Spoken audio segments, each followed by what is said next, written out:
All right, good people. Thank you for joining me again for another Ask Uncle Lee Wednesday. As always, if this is the first time you're here and you're not sure what this is about, I just answer questions about the occult, spirituality, witchcraft, and everything else. And if you do celebrate Christmas, I believe this is actually going live on Christmas Day, so Merry Christmas. All right. Okay, so let's get into today's questions. Join me over on Patreon, where you will find all of my books, services, and courses in the shop, blog posts, and the various tiers which you can explore. You can get magical training in the Temple of the Horned Serpent First Degree, and joining as a free member gets you started with that, or explore the Magical Journal and the Egregore Project. Hope to see you there. All right, so today's questions are from Humtumbo, JJoy21, and Caminanti5865. All right. Oh, I'm going to go to that one. That's the wrong one. Okay. Starting with Huntumbo. Haley, are people able to do 16 shell readings without being into any religion at all? I find them very interesting and have some. However, I don't want to be standing on thin ice, if that makes sense. All right. So if you are doing this, this is going to be your Cowrie shell divination, and this is very, very specific to African traditions. It did extend into Asia.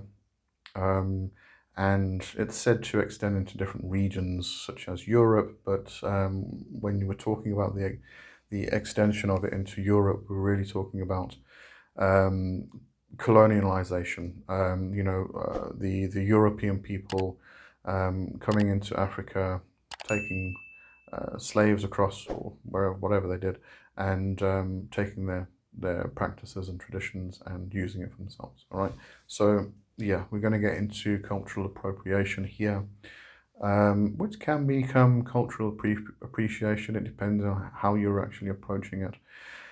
So, if you are if you do want to do this, it's something you really want to do, then seek out the community, seek out the people who it belongs to. And, obviously I said African people that extended into America with the slaves being taken across to America and the evolution of hoodoo tradition and the voodoo, the Haitian voodoo and the New Orleans voodoo traditions and everything else that formed, obviously carried on there and formed part of that. So if you do have people that you can actually reach out to, a community you can reach out to, and ask if you can be involved and learn more, then go for it. But that's, I mean, the basic answer to this, yes, it is cultural appropriation if you're doing it in that particular fashion, that particular manner. And if you are therefore benefiting from it in some way, you are doing readings for people and asking for money, that's definitely going to be a cultural appropriation if you're doing it that way. So just take that into consideration. It's really it. Okay, next question was from JJoy21. What is your perspective on exorcism? The Christianity and other religions perceive demons as evil, and by doing exorcism to a person, does demons see it as disrespectful or okay with it? Thank you. All right, so in most cases, this is just psychology. The person who's possessed either has some kind of psychological issue, or they may actually have a parasitic entity, an astral parasite or astral larvae attached to them, which is actually doing the possession. A lower vibrational entity, not a demonic force. But yeah, in that regard, that's really what we're talking about. It could even be a thought form that the person's created that has taken control of them. There are all of these parasitic entities that can come along attached to a person, and especially if they are suffering from spiritual psychosis, or some kind of psychological or some kind of mental health issue, especially if it's depression, anxiety, and stuff like that, because it's going to lower the person's vibration. It's very easy for the parasite to actually attach onto them. They get food from it. They then create more. They get more food, and that's really what exorcism is. What we're talking about are these parasitic entities.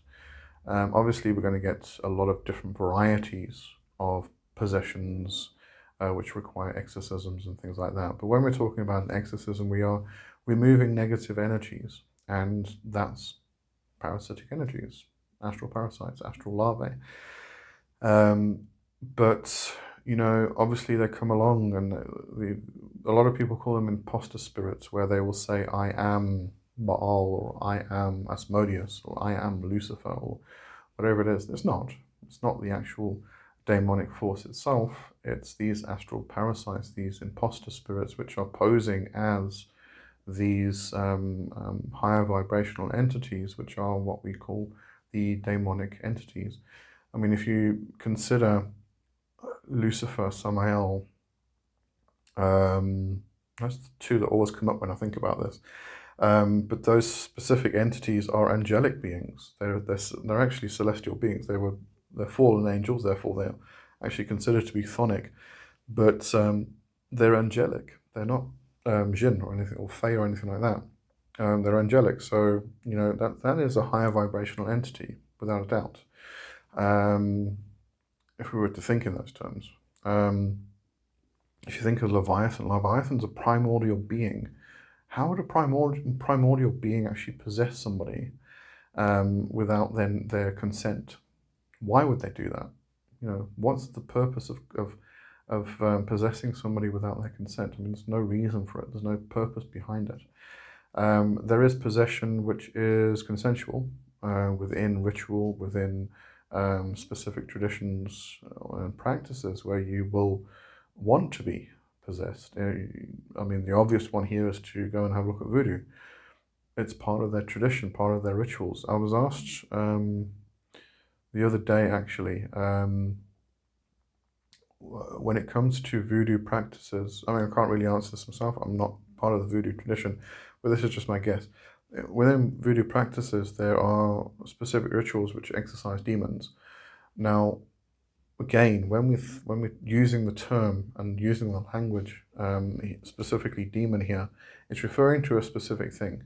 When I refer to a demon, I'm referring to a daemon or a daimon, Greek and the Latin origins of that word, which is different to this Christian idea of an evil spirit.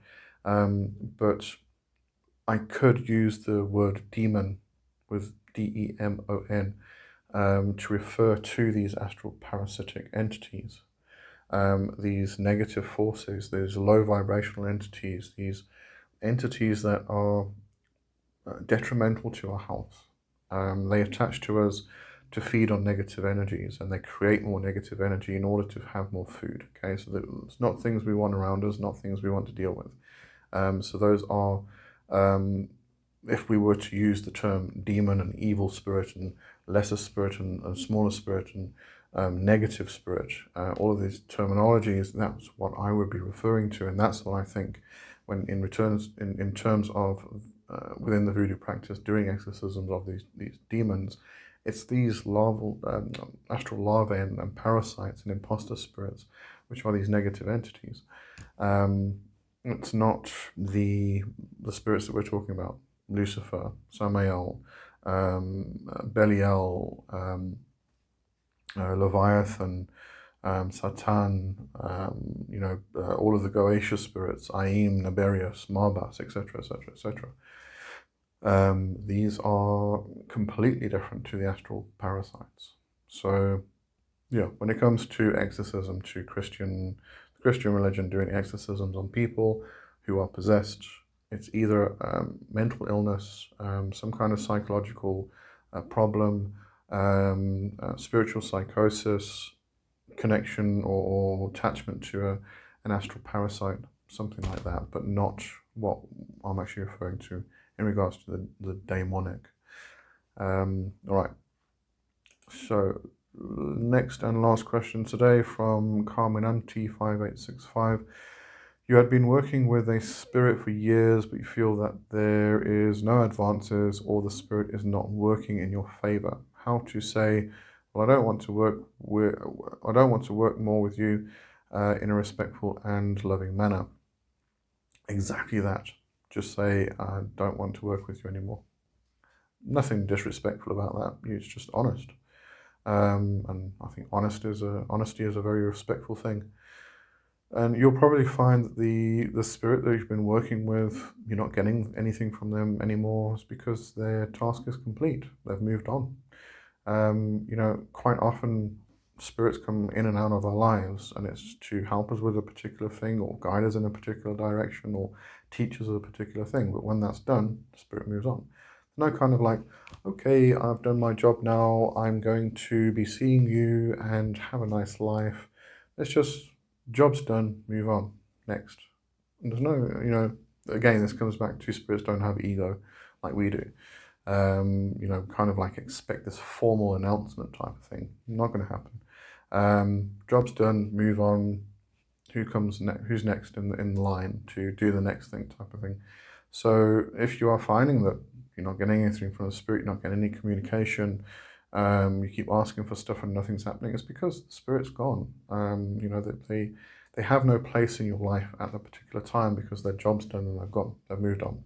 So now you have to either do things yourself, which is quite often the case, because you don't need to rely on other spirits to actually do everything for you. You should be relying on yourself, and that's what they're there for. That's why they keep coming in and out, to teach you things, to teach you how to better yourself, how to tend to yourself, how to protect yourself, how to do magic for yourself. Don't need the spirits, but they come in every now and again to help you with things, all right? So quite often it's a case of you are now on your own. You have to learn how to deal with it yourself until the next lesson comes along, or the next need for help comes along, or something like that. And then another spirit will come in, and that's it. So yeah, so you just say thanks. Hope to see you soon. Have a nice day. All that stuff. But there's nothing disrespectful about it. It's just honesty. Just the way things work, the way things are. Okay, and that's it. Oh, very quick one today. All right, so I'll see you next week, or next month, and next year. This is the last one, the last Ask Uncle Lee for this year, for 2024. So I'll see you in 2025. Have a good one. Cheers until then. Bye bye.